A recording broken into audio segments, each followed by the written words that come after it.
It's another edition of Time About the Movies, and today we're wrapping up 1997 by looking at Christmas Day, 1997, Christmas week, I should say.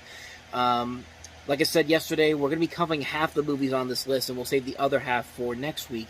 And I'll get to those ones at the end of the show, so you have a list of what I'm going to be covering next. But in the meantime, let's get through these 6 movies that we have here today. And we have, starting off here, the biggest new release of the weekend, James L. Brooks' As Good As It Gets, featuring an Oscar-winning performance by Jack Nicholson.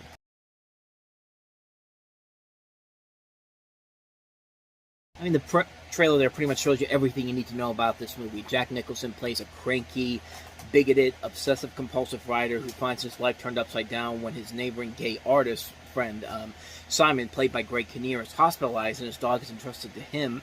In addition, he has this waitress named Carol, played by Helen Hunt, who will tolerate him. She has to leave work to care for her sick son, making it impossible for Melvin to eat his breakfast. And it's a very simplistic story, honestly. There's nothing too crazy going on with the overall story and all, but really it's more than enough here to really get the gist of what this movie is all about. It's a very well-made film that mostly works because of the performances of the leading actors. I mean, Jack Nicholson, like I said, he won an Academy Award for this. I mean, this is his 3rd Oscar he ever won, and rightfully so. He really makes this character work on his own, and it's Jack Nicholson being Jack Nicholson. That's usually the best thing you can ask for a guy like him. Helen Hunt, who also won an Oscar for this, I mean, this really showed everybody that, hey, this is not just somebody who just does Mad About You every week. This is a really good actress, and she really gives it her all here. She has great chemistry with Nicholson. She controls the screen very well here. Like, she has to compete with Jack Nicholson in several scenes in this movie, keep up with him, and she does a very good job with that. And I think this movie also showed everybody that Greg Kinnear is a really good actor, too. Like, this is a film where he got nominated for an Oscar for this. He didn't win, but he's very good in the movie playing Simon. This is a great cast overall. You see Cuba Gooding Jr. there. You have Skeet Ulrich, Shirley Knight, Riley Smith, Harold Ramis, Julie Benz, Brian Doyle Murray, Jamie Kennedy, Maya Rudolph's in here as well. It's interesting because another interesting thing about the movie is that Owen Wilson actually served as an associate producer on here, which was actually one of his first jobs in Hollywood, even though he had done Bottle Rocket the year before. But it's pretty interesting to note on that front. But and it's interesting too because Nicolas Cage. What am I even doing here? Jack Nicholson, far different from Nicolas Cage. Actually, now that I think about it, probably not really. But the interesting thing about this is that Jack Nicholson and James L. Brooks, they actually clashed on set multiple times regarding how Nicholson should portray this character. It actually led to a halt in the production for the two to basically find the right tone for the character, and it paid off for him. I mean, he's got a 3rd Oscar now because of this. This is also a film that also has the great score by Hans Zimmer, another film that got him an Oscar nomination for original score. Really, there's not much more I can say about the movie. I will say that it's not anything too groundbreaking. It's not anything too unique or interesting. But overall, I thought the movie works very well because of the performances, because of the direction by James L. Brooks. This is his first film that he had done as a director since Broadcast News. And no, actually, I take that back. That was this is the first one he's done since I'll Do Anything, which was not a big hit. It was a big critical and commercial disaster for him. But this was a nice return to form for him. It takes you back to what. It's not as good as some of his other movies, but it takes you back to like Terms of Endearment and Broadcast News, and it's a very good, well-made film. I mean, I can't recommend this movie enough already. You should be watching this movie just for the performances alone. Jack Nicholson's great, Helen Hunt's great, Greg Kinnear is great. The story overall is very simple. It does not overstay its welcome, and it's a very well-done film. It's a film that works on a number of levels. It's a well-made film. I can't recommend it enough. As good as it gets. It's as good as it gets. No title intended. Not title pun intended, but let's go ahead and move on to the next movie here, and it's probably the best movie that we'll cover today, at least in my opinion. And it's a classic movie, Quentin Tarantino's Jackie Brown.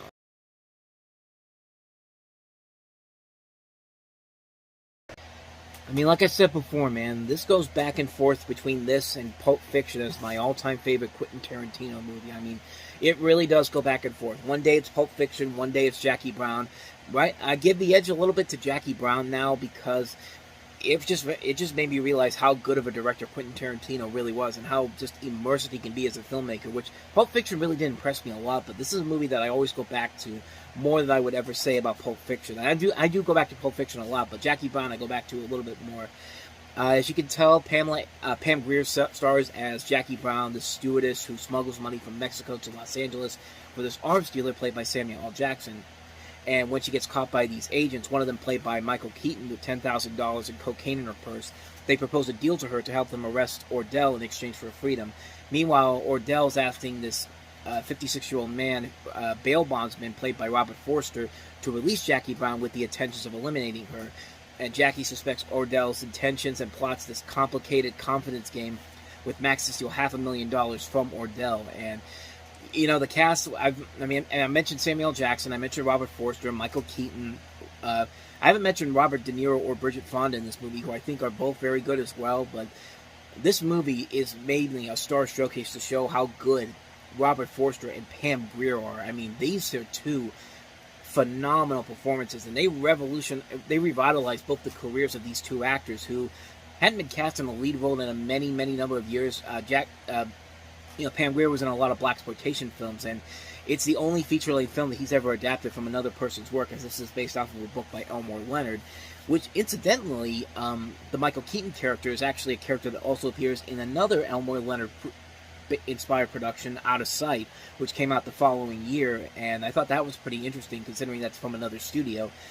But I love Jackie Brown, man. I love this movie so much. I think it's a well-made film. It works mostly because of Pam Grier and Robert Forster. These are two very strong performances that carry the movie over. And you really do realize that these two are incredible actors that deserve a lot more attention. They also have a great cast around them. As I mentioned, Jackson, Fonda, Keaton, De Niro, Michael Bowen, Chris Tucker, Lisa Gay Hamilton, Tiny Lister, Hattie Winston, Denise Crosby, Takia Crystal Kama from In Living Color. There's a cameo by Tony Curtis in this movie. The film just looks incredible. It's a well-edited film. The comedy is top-notch. The storytelling is well done. I just love this movie, man. I love this movie so much. Like I said, I go back and forth between this and Pulp Fiction as my favorite Tarantino movie, and really, you can see why. It's an amazing film with some great performances all around, some great elements of enjoyment out of every single level of it, but I love it, man. I love this movie so much. I don't think I need to say anything more that hasn't been said already. Jackie Brown is just a fantastic film. I enjoy it. It's one of my favorite movies of the year of 1997. If you have not seen it, please go out and see it, because you will not be disappointed by it at all. So with that said, we've had a couple of good movies. Now let's get to the stinkers, because there's a couple of them here. And here's a stinker that you probably may not remember, but once you see the trailer for it, you're going to wish you remembered it. And not in a good way. It's an American Werewolf in Paris.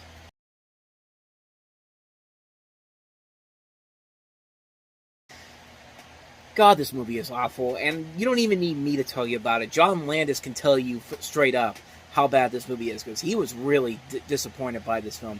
In fact, this was actually based off of an idea that he had for a sequel back in 1991. It was basically a character that was mentioned in the original film but never seen or heard. She gets a job in London, and her subsequent investigation into the deaths of the two characters in that movie, and that was supposed to be part of that, and several characters from the original film were supposed to return for that, but the studio turned down the script, and they still wanted to do a sequel, but Landis didn't want to make a sequel, so they basically just said do it without him, and lo and behold, we get this, and this is an unbelievable mess of a film. I mean, my God. I mean, do I even need to tell you why? Just the concepts alone are so ridiculous. It was like the dude's bungee jumping off of the Eiffel Tower. That was already stupid enough. We haven't even gotten to the actual creature yet. And CG, all CG, because you know what made The American Werewolf in London in the original such a great movie?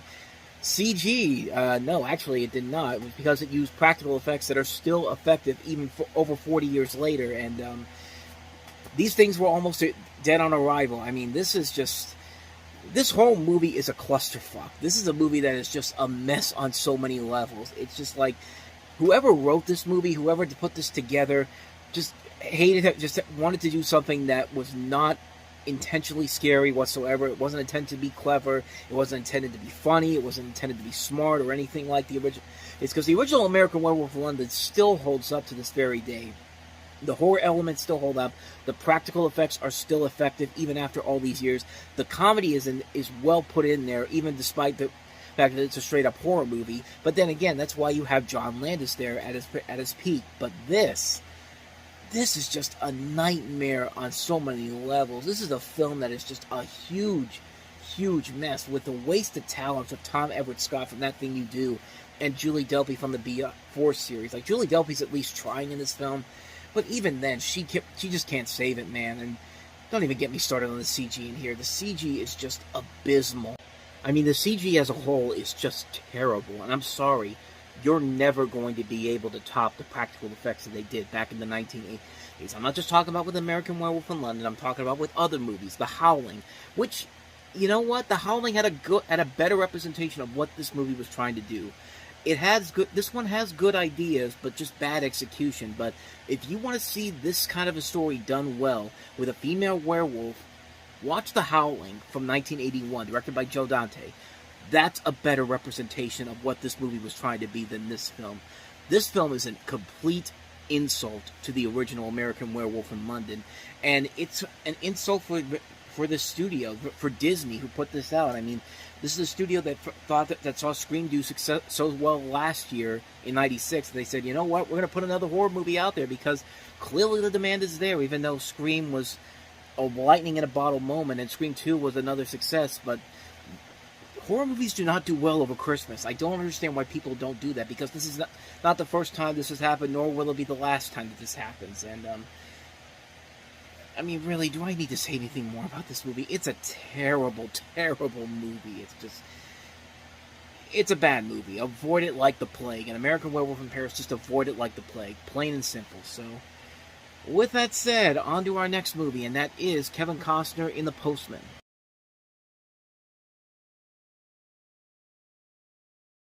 Yes, the post-apocalyptic future of 2013.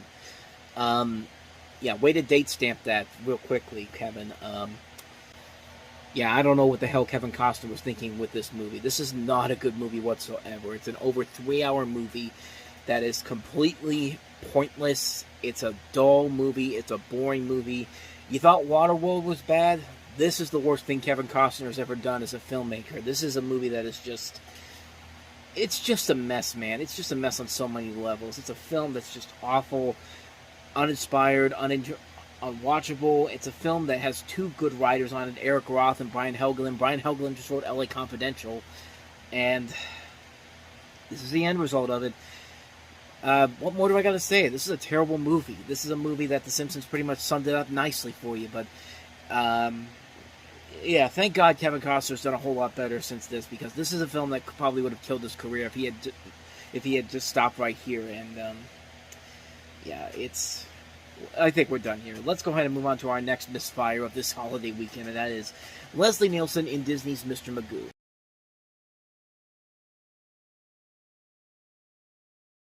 Would you believe that this is the same director that gave us Jackie Chan's First Strike? And again, this is another movie that Disney... This was part of that live-action doll spot that they were in during 1997 and 98, and this is just coming after Flubber. And how do you mess this up? You have such a good idea to it. A Mr. Magoo movie with Leslie Nielsen as the title character. It's co-written by one of the guys who did The Naked Gun, who would work with Leslie Nielsen again the following year in a far superior comedy, Wrongfully Accused. And this is about as lame as it gets. This is about as lame, as pathetic, as unfunny. Like, it's like the people who made this movie never saw the cartoon and just read a synopsis online and said, okay, we've got a good idea of who this character is. We don't even need to watch the cartoons to see if we're missing anything important here or not. And you miss a lot here. And the jokes are not funny. The rest of the people in this movie aren't funny. The humor is lazy. The script writing is lazy. Everything about this movie is just lazy. Lazy, lazy, lazy on so many levels. This is a film that could have been great. Like, you could have had a really good movie with this, and this is what you get. This is what you get in return from it. Like, so much good talent wasted here. Not just Leslie Nielsen, Kelly Lynch, Stephen Tobolowsky, Ernie Hudson, Jennifer Garner, Malcolm McDowell, Miguel Ferrer, and Frank Welker among the cast in this movie. And this is what we get. This is just a sloppy movie, just a perfect definition of what Disney's live-action film department was like during this time period. And unfortunately, it gets worse from there. It gets absolutely worse from there. And hard to believe that, but it's true. So let's end this on a much better note, though. Let's go ahead and move on to the last movie we have here for today, and that is Robert De Niro and Dustin Hoffman and Barry Levinson's Wag the Dog.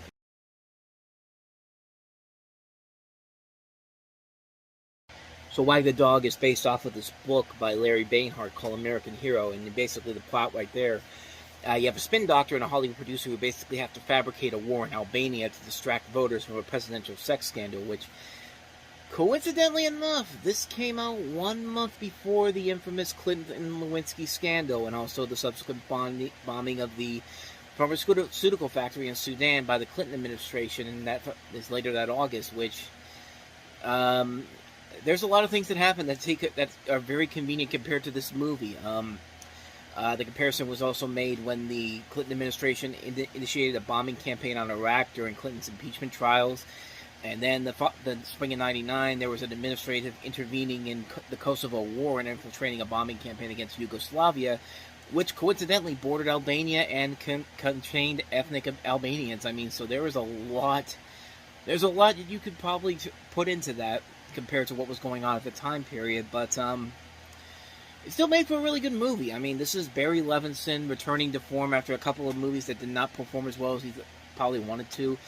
And it helps to have great talents like Robert De Niro and Dustin Hoffman there to make the material work, as well as a script by David Mamet. I mean, the movie overall is very funny, and it has a great cast overall to work with. You see Kirsten Dunst in there, Anne Heche, Dennis Leary, Willie Nelson, Andrea Martin, Kirsten Dunst, like I said, William H. Macy, Craig T. Nelson. Just a really good cast overall in this movie, and it is a really funny, slick movie. It's a very well-made film. It's a film that's very smart, very well-made. And it's like I said, it's a return to form for Barry Levinson, who needed this kind of after what happened with Toys, and then Jimmy Hollywood and Disclosure and Sleepers. All were not big hits, so this was a nice return to form for him. And it's one of his best movies, honestly, in my personal opinion.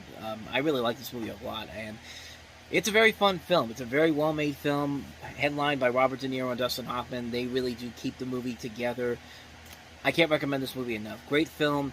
Perfect way to end this episode on. So like I said, that's the first half of the movies that came out this weekend. For the next episode, as we'll enter 1998, we'll look at the other 6 movies: Mavi and Rose, Martin Scorsese's Kundun, Afterglow, The Winter Guest, The Education of Little Tree. Technically, that's 5 films. But we'll also throw in, if I can get to the next page, The Boxer and Oscar and Lucinda. Those are the other 2 movies that came out that weekend. So 7 movies overall to look at next time around, and we'll look at those next time. But until then, thank you very much for watching.